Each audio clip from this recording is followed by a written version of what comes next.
आज के दिन संत सतगुरु श्री हरिदास जी महाराज की पुण्यतिथि के अवसर पर यहाँ आने का सौभाग्य मिला।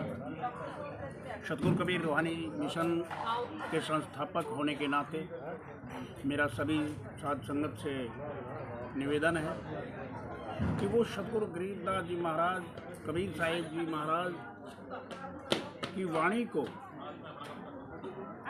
मात्र पढ़े ही नहीं बल्कि उसको अच्छे से समझे भी और समझ करके अपने जीवन को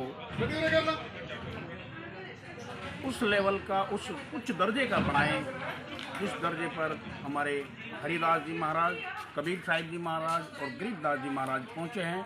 क्योंकि उनका भी यही फरमान है कि मानुष तेरा गुण बड़ा, मांस ना आवे काज, हाड़ नहीं होते आभूषण, त्वचा ना बाजन बाज। मनुष्य तेरा तो गुण ही बड़ा है, तेरी हड्डियों की कोई माला नहीं बनती, तेरी त्वचा की कोई धौंकड़ी नहीं बनती, क्योंकि और पशुओं की खाल की धौंकड़ी बनती है, और मांस भी हमारा किसी कार्य नहीं आता। हमारा मानव का तो केवल गुण ही बड़ा है, और इस गुण को हमने धारण करने के लिए पूर्ण महापुरुषों की, संत सतगुरु की खोज करके उनकी शरणागत होना पड़ेगा, तब भी हम इस गुण को धारण कर पाएंगे। अन्यथा गरीबदास जी महाराज ने साफ कहा है, क्या गावे घर दूर दीवाने, गाने से हमें वो नहीं मिलेगा। हमारा जीवन का उद्देश्य तीर्थ, व्रत, जप, तप, दान, पुण्य, हवन, यज्ञ, इनसे पूरा नहीं होगा। हमारा जीवन का उद्देश्य अगर पूरा करना है तो किसी आत्मज्ञानी महापुरुष की खोज करके उनकी शरणागत होकर फिर उस तालीम को हासिल करें और अपने मानव जीवन को सफल बनाएं। अगर हमने ये नहीं किया तो कबीर साहिब जी महाराज बताते हैं, फिर पछताए क्या होएगा जब चिड़िया चुग गए खेत। हमारे हाथ पछतावा के सिवाय कुछ नहीं रहेगा।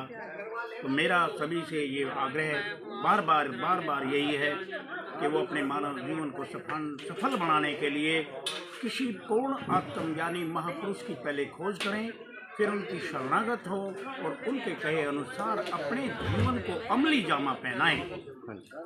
तभी हम मनुष्य जीवन के इस सफ़र को कामयाब कर पाएंगे। नहीं तो गुरु साहिब कहते हैं, द्रग खाना, द्रग पीना, द्रग कापड़ अंग लगाना, हमारा कपड़े पहनने पर, खाने पीने पर और इस दुनिया में नामचीन होने पर हजार बार धिक्कार। संत कहते हैं, जीत चला भवसागरा सोई सूरा मर्दा। जो इस भवसागर को जीत कर चल दिया है वही सूरवीर मर्दाना है, बाकी सब काया। हम बड़े भागों से मनुष्य देह में जी। गुरु साहिब कहते हैं, सर्व जून तेरी पनहारी, सर्व में तेरी सरदारी। हम सरदार जूनी में हैं, 84 लाख योनियाँ हमारे सामने पानी भरती हैं और सरदार जूनी में हम हैं। बड़े ताज्जुब की बात यह है कि हमें यही नहीं पता कि हमारी ये जो सरदार जूनी की क्वालिटी है किस वजह से, वजह क्या है? तो कि हम जो भी कार्य कर रहे हैं वो सारे पशु भी कर रहे हैं। भाई पशु क्या करते हैं? खाते हैं, पीते हैं, सोते हैं, बच्चे पैदा करते हैं, उनकी परवरिश करते हैं, डरते हैं। हम भी यही करते हैं। इसके अलावा अगर हमने कुछ और करना है, क्या करना है, ये हमें पूर्ण महापुरुष आत्मज्ञानी ही बताएंगे। वो जब मिलेंगे तो बताएंगे। गरीबदास साहिब की वाणी में आपके सन्मुख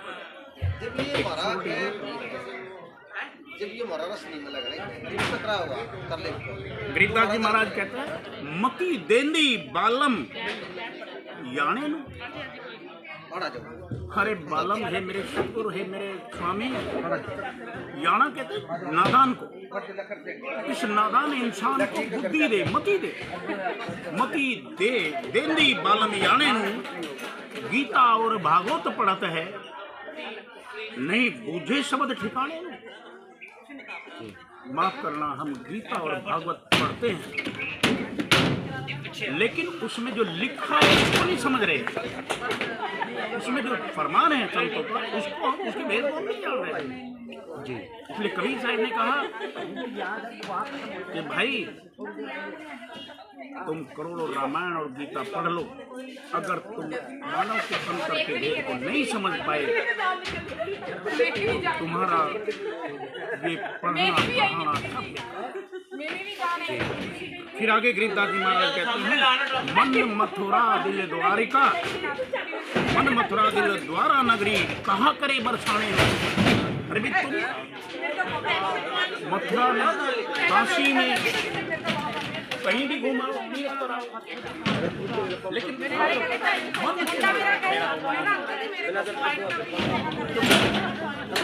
सबकी जंग संतों की जंग मन से। मन जीते जगदीश, मन को हमने जीतना है जी। तो कह रहे कि मन मथुरा दिल द्वारा नगरी, कहा करे बरसाने नू। अरे जब तुम्हारा मन चंगा तो कठौती में गंगा, तुम चाहे बरसाने में जाओ, मथुरा में जाओ, काशी में जाओ, कोई फर्क नहीं पड़ता, नहीं भी जाओगे तो केवल मन पवित्र होना चाहिए। आगे के शायर कहते हैं, जब फरमान धनी का आया जी। तुम क्या समझते हो, हम गलत फहमी बहुत बड़ी ये है। तो गीताजी महाराज कहते हैं, हम तो जाने हमारी यूं ही निभेगी, हम ये समझ रहे हैं कि हमारी तो जिंदगी ऐसे ही चलेगी, ये कभी खत्म होने वाले नहीं है। हाँ जी। एक बात याद रखो, इस दुनिया में दो बड़ी बातें सच हैं। पहली बात सच ये है कि हम सब यहाँ से आए ही जाने के लिए जी। एक दिन हमें मौत पक्का आएगी। और दूसरी बड़ी बात सच ये है कि किसी को ये मालूम नहीं कि कब आएगी। सही बात है। सर पर हमारे मौत मंडरा रही है और हम बेखौफ होके पैर फैला के सो रहे। तो ये कौन करेगा? ये कोई नादान करेगा। इसलिए गरीबदास जी महाराज कहते हैं, मती देंदी बालमी याने नू। अरे इस याने को, इस बच्चे को मती दो, सत्संग में आने का फायदा तभी है। फिर आगे कहते हैं, जब फरमान धनी का आया, जब फरमान आएगा धनी का, मौत का जब पैगाम आएगा, मौत जब अपना डंका बजाएगी, तो जिनके ऊपर हम इतना इतरा इतरा कर चलते हैं, जिन सगे संबंधियों की हम भी भरते हैं, जिनका होका लगाते हैं, वो हमें एक पल अपने पास नहीं रखने चाहिए। कहते हैं जल्दी करो निकालो इसको। तो ये सत्य संदेश गरीबदास जी महाराज, ऐसे ही सभी धर्म ग्रंथों में हमारा ये सत्य संदेश है। लेकिन अगर हमने इस सत्य संदेश को अपने जीवन में अमली जामा नहीं पहनाया तो माफ करना, हमारा जीवन व्यर्थ चला जाएगा। आगे फरमाते हैं, जा सतगुरु का शरणा लीजिए। अभी जो मैं कहा कि पहले संत सतगुरु की तलाश करो। थोड़ी वीडियो छोटी रखनी थी, समझिए। अभी दोबारा आप यहीं से शुरू करिए जी। गरीबदास जी महाराज भी यही कहते हैं, पहले संत सतगुरु की तलाश करो, फिर उनकी शरण जाओ। क्योंकि जा सतगुरु का शरणा लीजिए, मेटे जम तलबाने नो। जम की जो तलब है, उसकी जो ख्वाहिश है, उसकी ख्वाहिश ये है कि ये सब जितना भी पसारा है सब मैं ही खाऊंगा, जगत सब काल का खा जाए, भोजन है उसका। तो जम की तलब तभी मिट सकती है हमारे से जब हम सतगुरु की शरण पकड़ लें। फिर आगे कहते हैं, सर्व कला सतगुरु साहिब की। जितनी भी कलाएं हैं, जितना पसारा रचनाएं हमें दृष्टिगोचर हो रही है, ऐसा नहीं है कि ये साहिब की नहीं है, सतगुरु की नहीं है, परमात्मा की नहीं है। सारी कलाएं परमात्मा की है। और सारी कलाओं के बीच पहले हमने उस कला के मालिक को अपने शरीर के अंतर में देखना है। पहले अपने शरीर को मंदिर के रूप में ग्रहण करना है, और जब हमें वो अंतर में दिखाई देगा तो फिर ये सारा जगत हमारे लिए मंदिर हो जाएगा। जब तक हमें अपने अंतर में दिखाई नहीं देगा, ये जगत हमारे लिए पराया होगा। पहले देखना अपने अंतर में दिखा, हमें यहाँ जगदीश मिला, परमात्मा मिला, तो फिर ये जितनी कलाएं हैं सब में वही दिखाई देगा। क्या कहेंगे हम? मुझ में राम, तुझ में राम, इसमें राम, इसमें राम समाया, सबसे कर ले प्यार, जगत में कोई नहीं है पराया रे।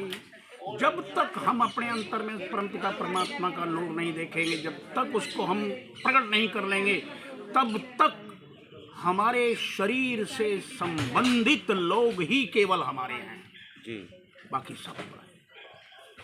अगर हमने ये जानना है, देखना है कि परमात्मा कैसा है, कहाँ है, तो जाओ इस शरीर रूपी हरि मंदिर में, मिलो उस परमात्मा से, फिर तुम्हें सर्व कला में वो नजर आएगा। इसलिए गरीबदास कहते हैं कि सर्व कला में सतगुरु साहिब हरि आए हरियाणे। जम किंकर का राज कठिन है, ये ना समझो कि जम किंकर कोई हल्की चीज है, कोई बहुत छोटी पावर है। उसका राज तीनों लोकों में है। वो 3 लोग कौन कौन से हैं? ये स्थूल मंडल जहां हम विराजमान है, जहां हम सब एक दूसरे को देख रहे हैं। हाँ जी। दूसरा लोक है उसका सूक्ष्म लोक, जब हम इस देह से ऊपर आएंगे तो सूक्ष्म मंडल में जाएंगे। फिर तीसरा लोक है उसका कारण लोक, जिसकी वजह से ये सारी प्रकृति इजहार में आ रही है। जब 5 तत्व 3 गुण का खजाना है, वहीं से इनका निकास हुआ है और फिर वापस वहीं से। तो ये सारा जमराज का खेल है, सारा धर्मराज का खेल है, और सारा काल माया का पसारा है। तो इसलिए गरीबदास जी कहते हैं कि जम किंकर का राज कठिन है, बड़ा कठिन है ये, नहीं छोड़े राजा राणे नू, ना ये राजा को छोड़ेगा ना राणे को छोड़ेगा। कभी साहब ने कहा राणा राव ना कोई रहे, रंक ना तंग फकीर, बारी अपनी अपनी कोई ना बांधेगी, कोई नहीं रहेगा, सब जाएंगे। फिर आगे कहते हैं या दुनिया 2 दिन, या दुनिया दादी जीवन झूठा। हम सब मरना भूल गए।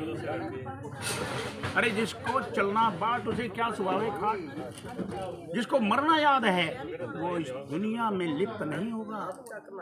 सही बात है, लिप्त वही होगा जिसको मरना याद नहीं है। और ये 101% नहीं बल्कि 200% सही है कि मरना हम सब ने है। और ये भी 200% सही है कि किसी को ये नहीं पता कब मरना है, कब मरना है। इसलिए सामान 100 बरस का और पल की खबर नहीं। हाँ जी। हमें अपने ईगो को, अहंकार को छोड़ देना चाहिए, संतों को शरणागत होना चाहिए। यही मेरा सभी साध संगत से आपसे निवेदन है, हाथ जोड़ के मेरी विनती है कि जितना जल्दी हो सके हम अपने इस कारज को संभाल लें। केवल इसी कारज हेतु हम आए हैं और हमारे लिए कोई दुनिया में जरूरी काम नहीं है,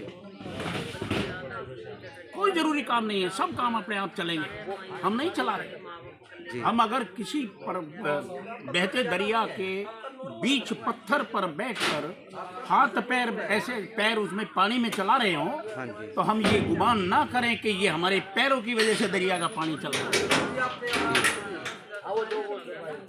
वो पानी अपने आप बह रहा है। तो बस यही मेरा अपना विनती सभी से है कि जितना जल्दी हो सके किसी पूर्ण पुरुष की पहले खोज करें, फिर उसकी शरणागत हों, फिर अपने जीवन को वो अमली जामा पहनाएं जो उन्होंने बताया, ये जो बताते हैं।